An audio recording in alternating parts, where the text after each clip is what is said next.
Bisan pa man usahay igsuon, huyang ang atong espiritu, apan ayaw kabalaka ug ayaw kagool igsuon.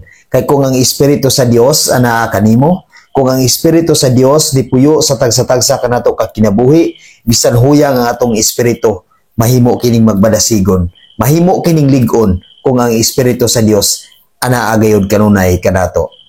Roma 8, versikulo 26 hangtod sa 27. Sa samang paagi sa atong pagkahuyang, tabangan kita sa espiritu kay dili kita mahibalo unsaon pag-ampo.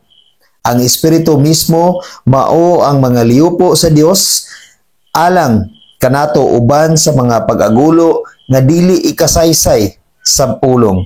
Sa 27, ug ang Dios nga nasayod sa kasing-kasing sa mga tao, nasayod unsay gihunahuna sa espiritu, kay ang espiritu mga liupo sa Dios alang sa iyang katawhan sumala sa iyang kabubuton.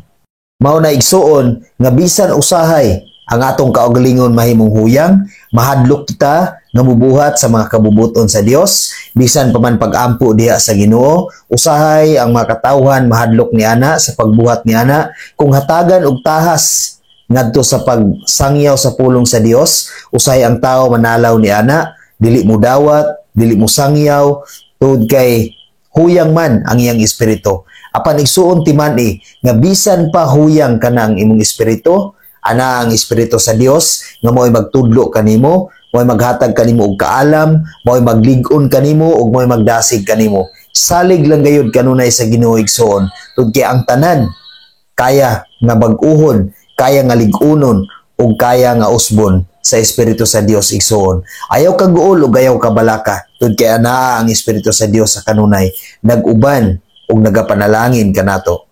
Mao na igsuon importante kaayo nga ang atong espiritu mapuno usab sa espiritu sa Dios. Ang atong espiritu nakigrelasyon sa espiritu sa Dios. Ang atong espiritu nakigkauban sa kanunay sa espiritu sa Dios ug dili gayud kini mubulag sa espiritu sa Dios.